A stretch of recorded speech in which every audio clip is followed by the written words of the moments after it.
Panginoon ng isang bagong awitin. Magsiawit kayo sa Panginoon, buong sandaigdigan.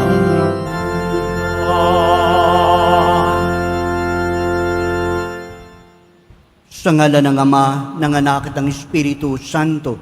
Amen. Ang pagpapala ng Panginoong Jesucristo, ang pag-ibig ng Diyos Ama, ang pagkikipagkaisa ng Espiritu Santo ay sumainyong lahat. At sumaiyo rin. Magandang umaga mga kapatid. Sa araw na ito, patuloy tayong magpasalamat sa mga biyayang kaloob ng Diyos sa atin. Tandaan nito, taas natin ang ating mga personal na kahilingan sa misang ito at yung mga humihingi ng panalangin. At upang tayo maging karapat-dapat nagmanap sa banal na pagdiriwang, buong kababaang loob na aminin natin ang ating mga kasalanan at humingi ng kapatawaran. Inaamin ko Sa makapangyarihang Diyos at sa inyo mga kapatid, na luba akong nagkasala sa isip, sa salita, sa gawa at sa aking pagkukulang. Kaya isinasamo ko sa mahal na Birheng Maria, sa lahat ng mga anghel at mga banal, at sa inyo mga kapatid, na ako'y panalangin sa Panginoong ating Diyos. Kaawaan tayo ng makapangyarihang Diyos, patawarin tayo sa ating mga kasalanan, at patnubayan tayo sa buhay na walang hanggan. Amen. Manalangin tayo. Ama naming makapangyarihan, ang iyong dumadalangin sambayanan ay matapat mo nawang lingapit, subaybayan, upang makita namin ang dapat gampanan, at para rito ay magkaroon kami ng kakayahan sa pamamagitan ni Jesucristo kasama ng Espiritu Santo, magpa sa walang hanggan. Amen. Magsipo muna po ang lahat. Pagbasa mula sa sulat sa mga Hebreo. Hindi sa mga anghel ipinailalim ng Diyos ang sanlibutan na nooy kanyang lilikhain. Ang sanlibutang tinutukoy namin. Sa halip ay ganito ang patunay sa isang bahagi ng kasulatan. Ano ang tao upang siya'y iyong alalahanin, o ang anak ng tao upang iyong pangalagaan? Sandaling panahong siya'y pinababa mo kaysa mga anghel. Ngunit pinagkalooban mo siya ng kadakilaan at karangalang marapat sa isang hari. At ipinailalim mo sa kanyang kapangyarihan ang lahat ng bagay. Nang ipailalim ng Diyos ang lahat ng bagay sa kapangyarihan ng tao, walang bagay na di ipinailalim sa Kanya. Sa kasalukuyan, hindi pa natin nakikitang napapailalim sa Kanyang kapangyarihan ang lahat ng bagay. Subalit, alam nating si Jesus, bagamat sandaling panahong pinababa kaysa mga anghel, ay binigyan ng karangalan at kadakilaan dahil sa kanyang pagkamatay. Dahil sa pag-ibig ng Diyos, niloob niya na si Jesus ay mamatay para sa ating lahat. Sa pamamagitan ng pagtitiis, siya'y pinapaging ganap na Diyos na lumikha at mangalaga sa lahat ng bagay upang makapagdala ng marami sa kaluwalhatian. Marapat lamang na gawin niya iyon sapagkat si Jesus ang pinagmumulan ng kanilang kaligtasan. Si Jesus ang nagpapabanal sa kanila at iisa ang Ama na nagpapabanal at nang pinapaging banal. Kaya't hindi niya ikinahiyang tawagin silang mga kapatid. Ganito ang kanyang sinabi, "Ipapahayag ko sa aking mga kapatid ang iyong pangalan, at aawit ako ng papuri sa iyo sa gitna ng kapulungan." Ang salita ng Diyos. Salamat sa Diyos. Pinamahala sa anak ang ginawa niyang lahat. Pinamahala sa anak ang ginawa niyang lahat. Ikaw, O Poon, Panginoon namin, laganap sa lupa ang iyong luningning. Ano nga ang tao upang iyong alalahanin, ay ano nga siya na sukat mong kalingain? Pinamahala sa anak ang ginawa niyang lahat. Nilikha mo siya na halos kapantay ng iyong luningning at kadakilaan. Pinamahala mo sa buong daigdig, sa lahat ng bagay, malakit, maliit. Pinamahala sa anak ang gawain niyang lahat. Mga bakat tupa, hayop na mabangis, at lahat ng ibong nasa himpapawid, at maging sa isda sa lalim ng tubig. Pinamahala sa anak ang ginawa niyang lahat. Magsitayo po ang lahat.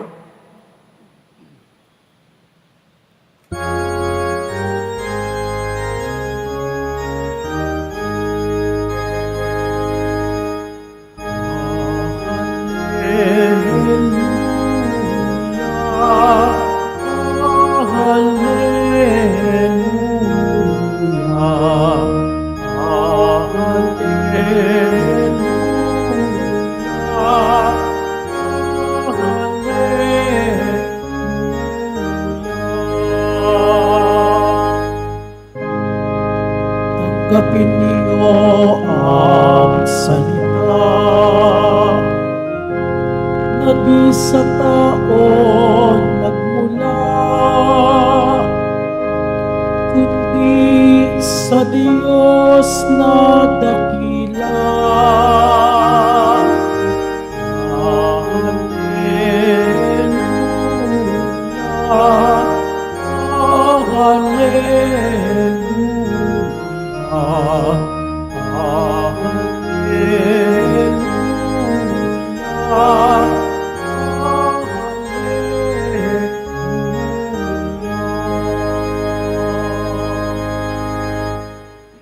Sumainyo ang Panginoon. At sumaiyo rin. Ang mabuting balita ng Panginoon ayon kay San Marcos. Papuri sa iyo, Panginoon. Sa lungsod ng Capernaum sa araw ng pamamahinga, si Jesus ay pumasok sa sinagoga at nagturo. Namangha ang mga tao sapagat nagturo siya sa kanila na parang isang may kapangyarihan at hindi tulad ng mga eskriba. Bigla naman pumasok sa sinagoga ang isang lalaking inaalihan ng masamang espiritu at sumigaw, "Ano ang pakialam mo sa amin, Jesus na taga Nazaret? Naparito ka ba upang puksain kami? Kilala kita. Ikaw ang banal mula sa Diyos." Ngunit iniutos ni Jesus sa masamang espiritu, "Tumahimik ka. Lumabas ka sa kanya." Pinapangisay ng masamang espiritu ang tao at sumisigaw na lumabas. Nagilalas ang lahat kaya't sila'y nagtanungan, "Ano ito? Bagong aral?" Nautusan niya pati ang masamang espiritu at sinunod naman siya. At mabilis na kumalat sa buong Galilea ang balita tungkol kay Jesus.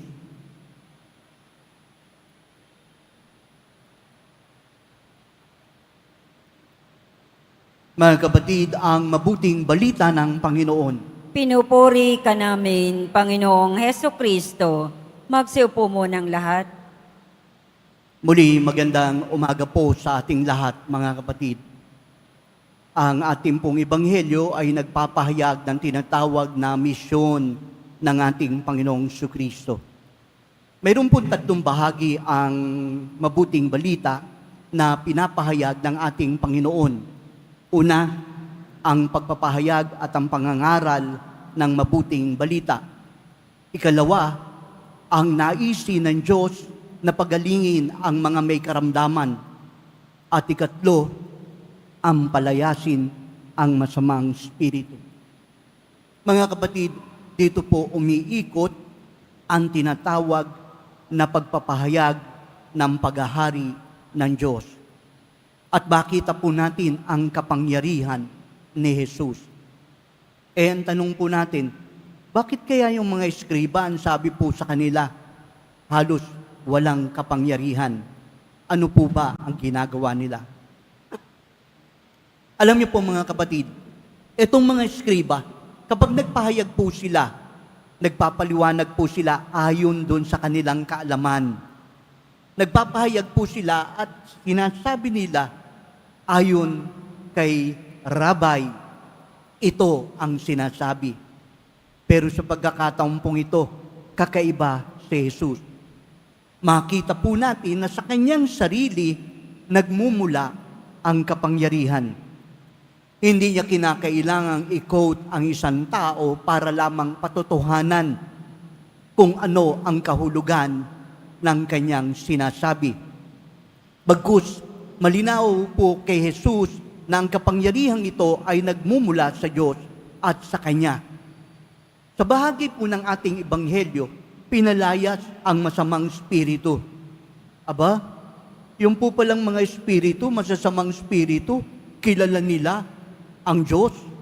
Kilala nila si Jesus. Kaya naman, ang sabi po ng masamang espiritu, kilala ka namin, naparito ka ba para puksain kami?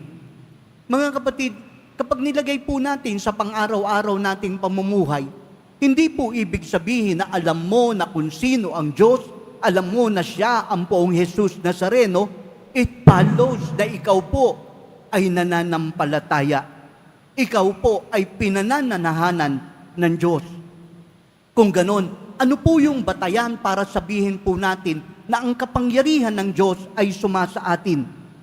Ang kahulugan ay ito.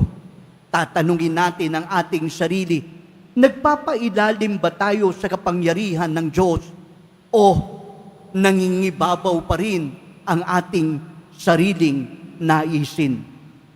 Inaalaw po ba natin na ang Diyos ang siyang manguna sa buhay natin o pinapangunahan pa rin natin ang Diyos? Kung ganon mga kapatid, ito po yung panahon kung saan pwede po nating i-check ang ating pananampalataya. Oo nga, deboto ko ng poong Jesus Nazareno. Nananampalataya ako. Pero tulad ba ni Jesus Nazareno, ikaw ba ay handang magpasan ng iyong krus? Ikaw ba ay nakahandang sumunod sa kalooban ng Ama?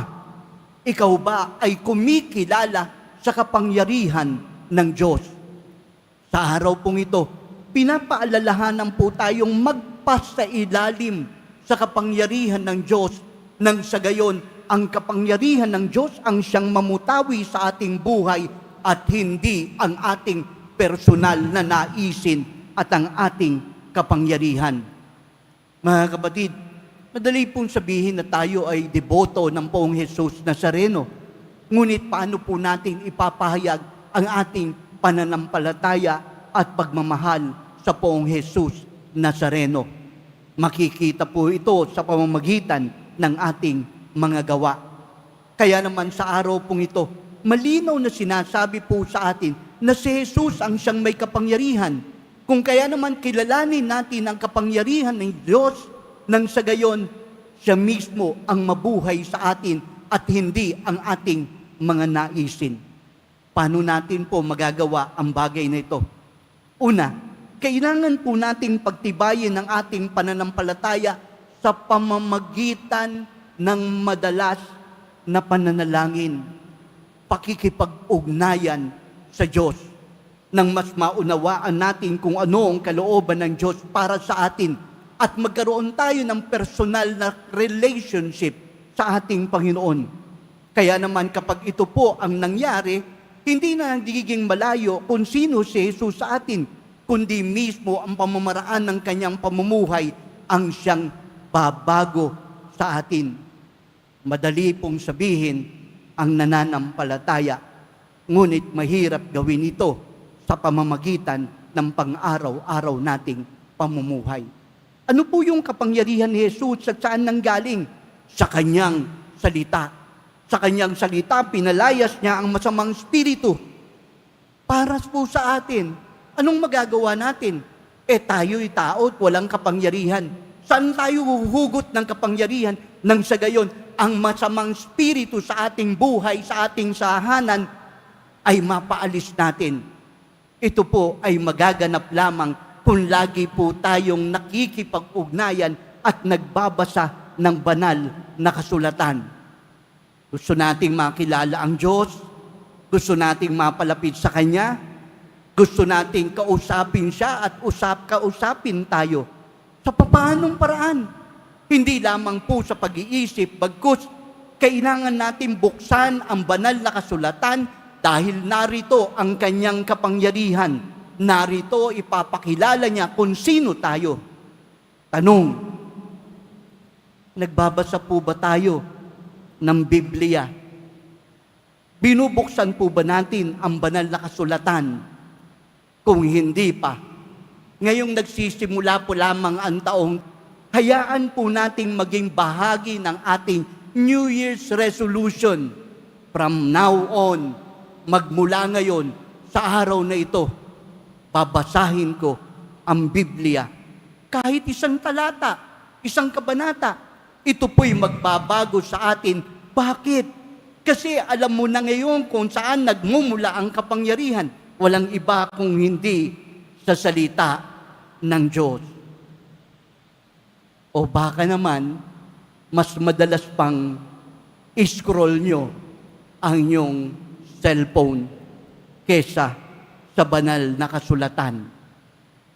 Para sa atin, sa araw na ito, hayaan natin ang kapangyarihan ng salita ng Diyos ang siyang mabuhay sa atin nang walang masamang espiritu ang manahan sa buhay natin. Poong Jesus Nazareno, iadya mo kami sa lahat ng masama.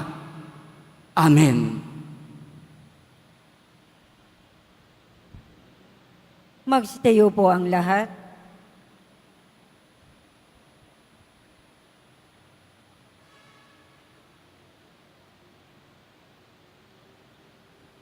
Minamahal kong mga kapatid, sa pamamagitan ng Ebanghelyo, nagsasalita sa atin si Kristo ng may walang hanggang kapangyarihan at mga himala at pagpapagaling. Sa pamamagitan niya, manalangin tayo ng may matibay na paniniwala. Ang ating tutugon, Diyos na tunay na makapangyarihan, hipuin mo kami. Diyos na tunay na makapangyarihan, hipuin mo kami. Ang simbahan naway patuloy na ituro ang katotohanan ni Kristo at labanan ang mga kasamaan sa ating panahon. Manalangin tayo. Diyos na tunay na makapangyarihan, hipuin mo kami. Ang mga pinuno sa daigdig, naway isulong ang kabutihan sa kani-kaniyang gobyerno at maging maalab sa pagbabaklas ng kasamaan sa lipunan na kanilang sinumpaang paglingkuran. Manalangin tayo. Diyos na tunay na makapangyarihan, hipuin mo kami. Tayo naway hindi manghinawa sa ating buhay, pananalangin, upang hindi manaig sa ating buhay ang masamang espiritu. Manalangin tayo. Diyos na tunay na makapangyarihan, hipuin mo kami. Ang mga may sakit naway maging malaya sa kanilang mga pisikal at espiritual na paghihirap. Manalangin tayo. Diyos na tunay na makapangyarihan, hipuin mo kami. Ang mga tapat na yumao naway magtamasa ng maliwanag na bukang liwayway ng buhay na walang hanggan. Manalangin tayo. Diyos na tunay na makapangyarihan, hipuin mo kami. Sa ilang sandali ng katahimikan, ating ipanalangin ang iba pang mga pangangailangan ng ating pamayanan, pati na rin ang ating pansariling kahilingan.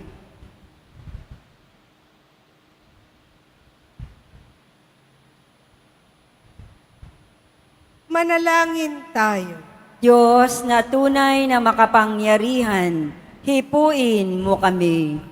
Ama naming nasa langit, nagbubunyi kami sa yaman ng iyong pag-ibig sa amin.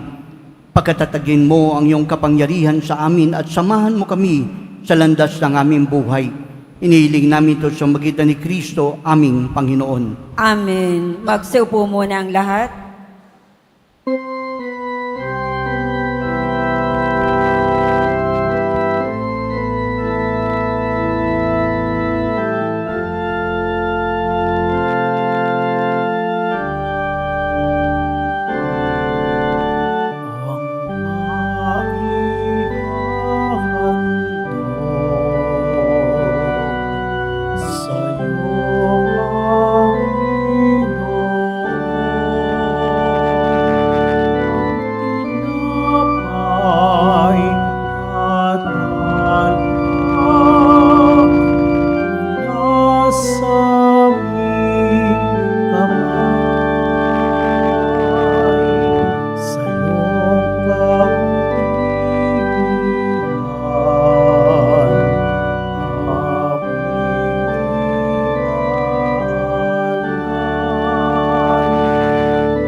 Magsitayo po ang lahat.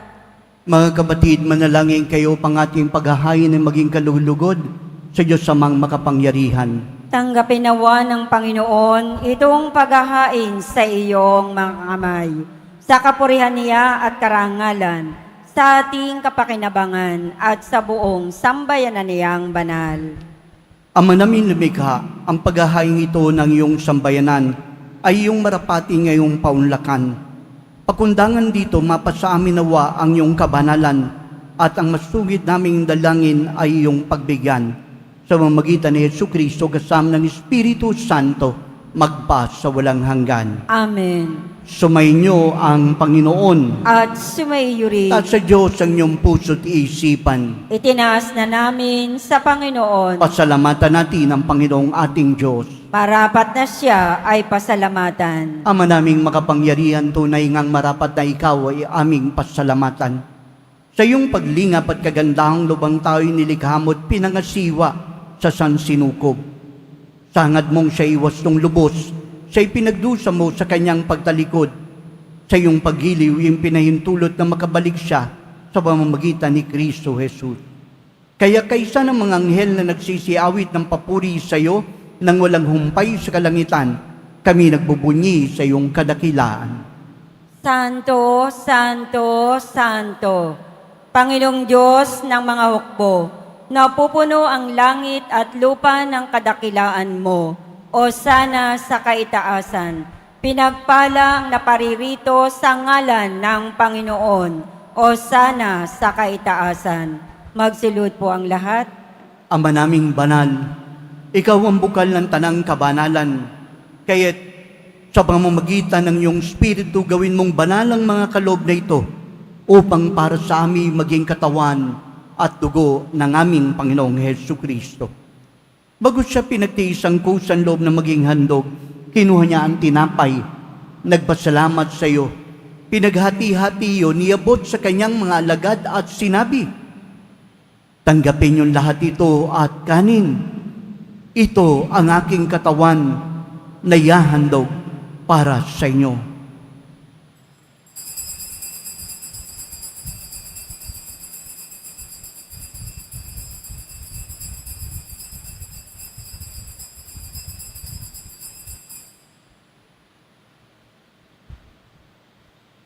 Ganon din naman nung matapos ang hapunan, kinuha niya ang kalis. Muling nagpasalamat sa iyo. Inabot ang kalis sa kanyang mga alagad at sinabi, tanggapin yung lahat ito at inumin. Itong kalis ng aking dugo ng bagot walang hanggan tipan. Ang aking dugo na ibubuhos para sa inyo at para sa lahat sa ikapagpapatawad ng mga kasalanan. Gawin niyo ito sa pag-alaala sa akin.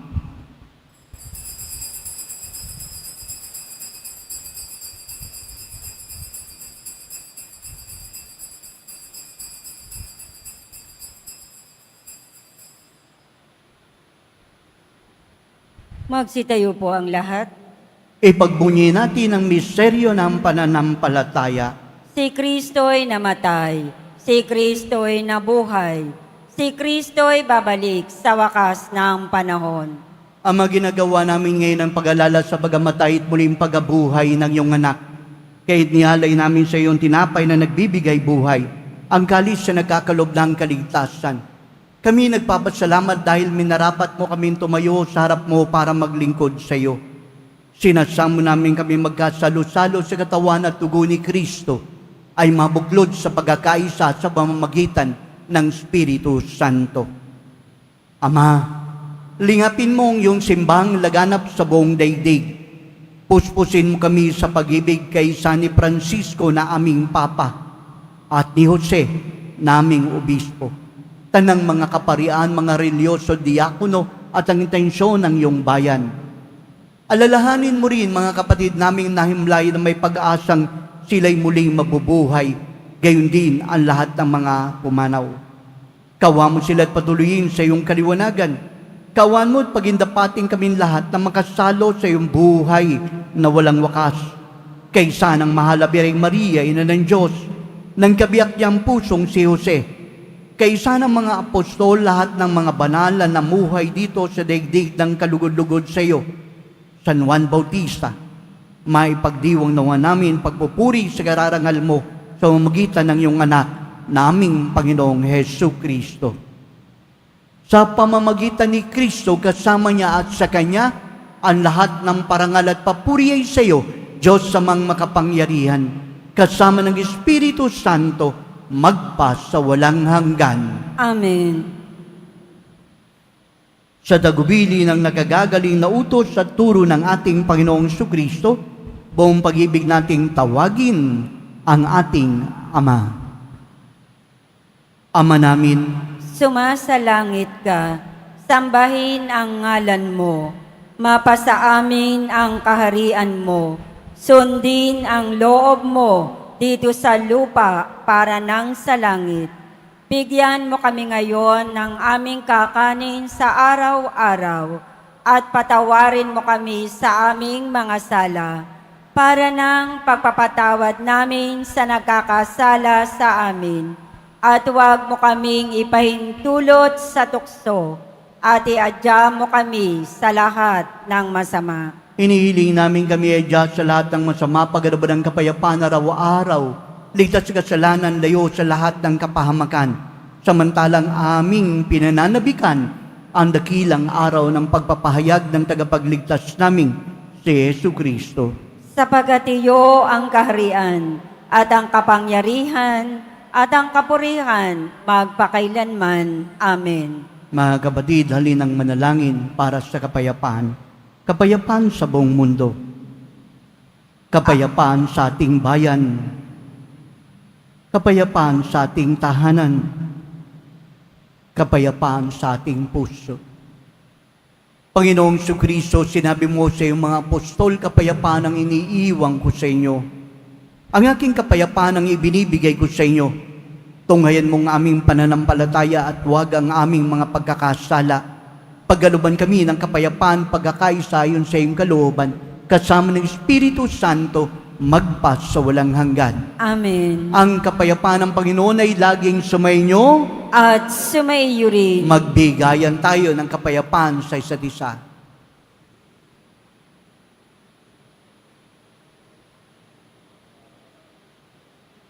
Kordero ng Diyos, Na nag-aalis ng mga kasalanan ng sanlibutan, maawa ka sa amin.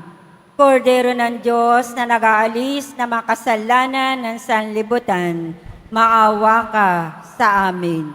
Kordero ng Diyos na nag-aalis ng mga kasalanan ng sanlibutan, ipagkaloob mo sa amin ang kapayapaan. Magsilud po ang lahat. ito ang Kordero ng Diyos. Ito siyang nag-aalis ng mga kasalanan ng sanlibutan. Mapapalad ang sa kanya'y patuloy na tumatanggap. Panginoon, hindi ako karapat-dapat na magpatuloy sa iyo, ngunit sa isang salita mo lamang ay gagaling na ako.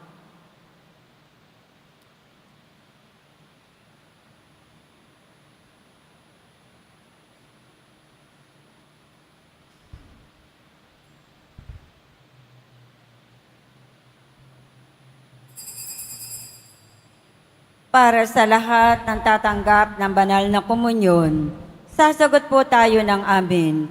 Pagkasabi ng pari o ng lay minister ng katawan ni Kristo, at isubo agad sa bibig bago umalis sa harapan ng pari o lay minister.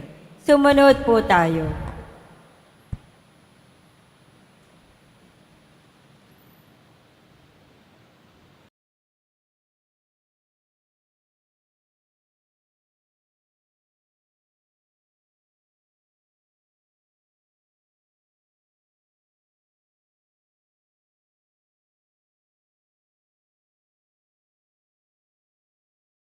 Magsitayo po ang lahat.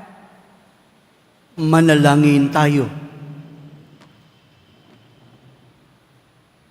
Ama naming mapagmahal, hinihiling namin kami pagbigyan pakundangan sa iyong dulot na pakikinabang.